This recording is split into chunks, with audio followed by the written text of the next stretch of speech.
Mais L'intérêt de l'OTAN, c'est dans sa guerre par rapport à vouloir entretenir une guerre, parce que, dans le fond, c'est les Américains qui font de l'argent avec ça, qui leur économie est sous perfusion, puis ça arrange les Américains, cette guerre-là.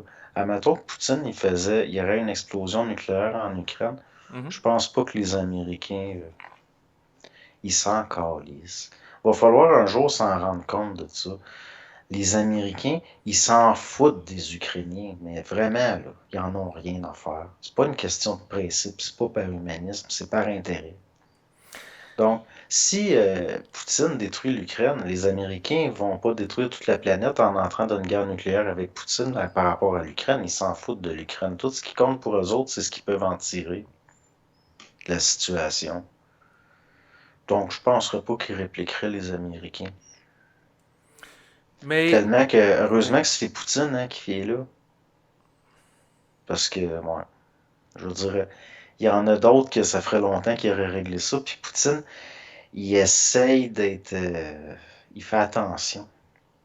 Mais Zelensky, là, avec les satellites qu'ils ont, les Russes, puis de la technologie, il pourrait être déjà mort, là.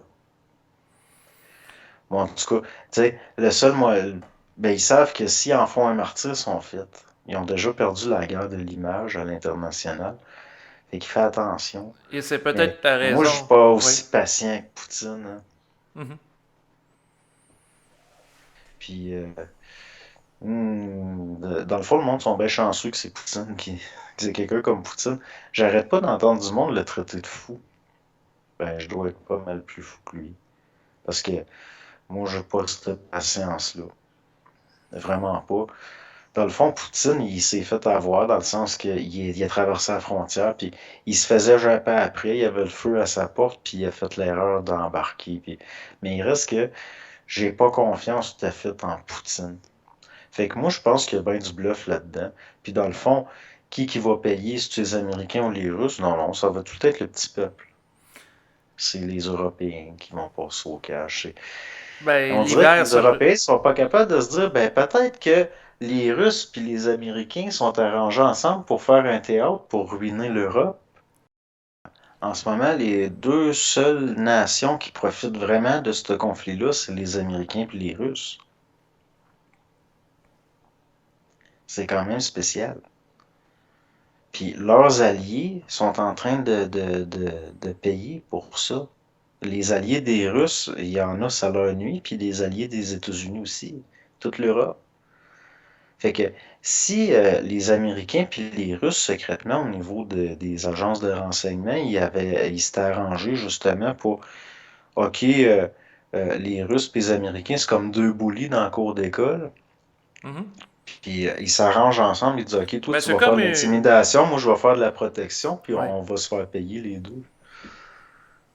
Puis les caves, les élèves, c'est-à-dire les Européens, ils vont être pris pour me. Tu sais, on va refaire un racket de même. Toi, tu es le bully, moi, je suis le protecteur, puis on va faire de l'argent tous les deux. Mhm. Puis les caves d'élèves, les Européens, ils vont être entre les deux, puis ils vont jouer le jeu, puis ils vont se faire dilapider. Mhm. Mais il y a personne en Europe qui se rend compte que l'Union européenne, c'est n'importe quoi. Je veux Mhm. dire, même le petit peuple britannique, ils vont passer par là, cet hiver. Ça sera pas drôle. Tu sais, je veux dire, à qui profite le crime? Mhm. Ça profite aux Russes et aux Américains. Parce que dans le fond, ça a crissement l'air de la démolition contrôlée de l'économie de l'Occident et de l'Europe par rapport à des intérêts qui font que finalement, s'il y a un gouvernement mondial à un moment donné, il va peut-être être multipolaire. Mais c'est clair qu'il n'y a pas un Christi de pays européen qui va avoir de l'autorité dans cette structure-là. Peut-être à part les instances financières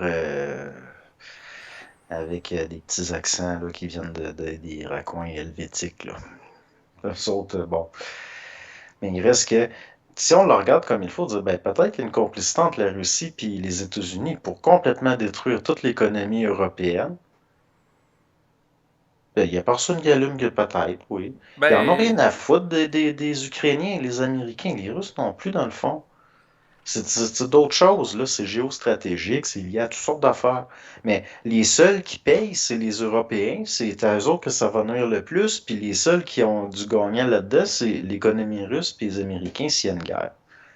Fait que là, à un moment donné, être allié des Américains, c'est comme être allié D'un bourreau. avec, ben oui, contre un bourreau. Tu sais, je veux dire, ils n'ont aucun ennemi dans le fond.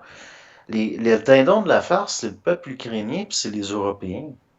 C'est le peuple français, c'est le peuple allemand, c'est l'Italie que son économie va être impactée aussi par à peu près. Ça va pas bien.